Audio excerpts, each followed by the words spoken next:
తొని వస్త్ర ప్రపంచంలో సంచలనం ఉమాశంకర్ మల్టీమార్. పెళ్లి పవిత్రం, పట్టు ప్రశస్తం, మీకోసం ప్రత్యేకం. మీ ఇంట జరిగే వివాహ వేడుకలకు నమ్మకమైన, నాణ్యమైన, స్వచ్ఛమైన వస్త్రాలు అందిస్తున్నాం. పెళ్లి పట్టు చీరల ప్రత్యేక నిలయం ఉమాశంకర్ మల్టీమార్, జీవీఆర్ ప్లాజా, పెద్ద వీధి, తుని. నమస్తే, వెల్కమ్ టు మై మీడియా. నేను స్వప్న. బ్యాంకింగ్ రంగంలో అనతి కాలంలోనే వ్యాపార సామ్రాజ్యాన్ని నలుదిశలా విస్తరించిన సౌత్ ఇండియన్ బ్యాంక్ విశాఖ జిల్లాలోనే తన సేవలను శుభారంభం పలికింది. విశాఖ జిల్లా నర్సీపట్నంలో కొత్త బ్రాంచ్లను తెరిచింది. పట్టణ ప్రముఖులు, వ్యాపారవేత్తల సమక్షంలో సౌత్ ఇండియన్ బ్యాంక్ ప్రారంభోత్సవం అట్టహాసంగా జరిగింది. ముఖ్య అతిథిగా విచ్చేసిన ప్రముఖ వ్యాపారవేత్త Jalamuru Bangaraju, bank Hyderabad regional head G Balanaga Anjaneyulu, chief manager A V నిరంజన్తో కలిసి సౌత్ ఇండియన్ బ్యాంక్ కొత్త బ్రాంచ్ కార్యాలయాన్ని ప్రారంభించారు. అదేవిధంగా స్ట్రాంగ్ రూమ్లను మరో వ్యాపారవేత్త వెలగ నారాయణరావు ప్రారంభించగా ఏటీఎంను రోజు ప్రారంభించారు.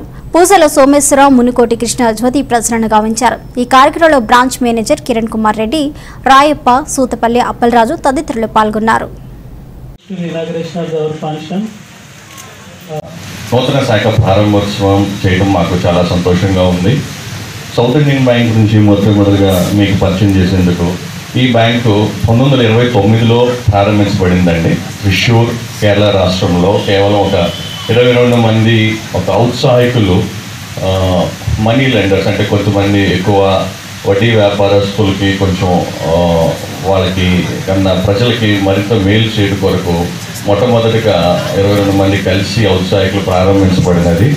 ఆ విధంగా గత 90 సంవత్సరాలుగా శాఖోపశాఖలుగా విస్తరిస్తూ అనేక రాష్ట్రాల్లో మా యొక్క బ్యాంకు యొక్క శాఖలను విస్తరింపజేశాము. ప్రస్తుతం దేశం మొత్తం మీద బ్యాంకుకి 870 శాఖలు, 1322 ఏటీఎంలు ఉన్నవండి. అలాగే ప్రతి రాష్ట్రంలోనూ సౌత్ ఇండియన్ బ్యాంక్ ఒక శాఖ, మా శాఖ యొక్క గుర్తింపు ఉన్నది. అదేవిధంగా బ్యాంకు యొక్క వార్షిక టర్నోవర్ మార్చి 31, 2019కి 1,45,000 కోట్లకి ఈ ఖాతాదారుల యొక్క సంతృప్తి మరియు వాళ్ళ ఆశీర్వాదంతో మేము 1,45,000 కోట్ల టర్నోవర్ చేయగలిగామండి. అదేవిధంగా ఒక మన ఆంధ్రప్రదేశ్లో ఒక ప్రాముఖ్యతను గుర్తిస్తూ మా సౌత్ ఇండియన్ బ్యాంక్ యాజమాన్యం వాళ్ళు ఈ మధ్యనే ఒక 2 నెలల క్రితం కొత్త వలస శాఖ ప్రారంభించాము. ఈరోజు ఈ విధంగా ఇక్కడ మన నర్సీపట్నం శాఖని పురప్రముఖులతో ప్రారంభించబడినది.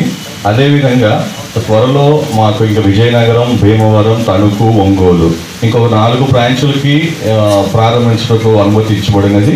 అదేవిధంగా ఇంకొక 1-2 నెలలు అది కూడా అధికారికంగా ఇలా ఒక అందరి స్వహస్తాలతో మంచి వ్యక్తులతో ప్రారంభించాలని చెప్పి మేము ప్రయత్నిస్తున్నాము.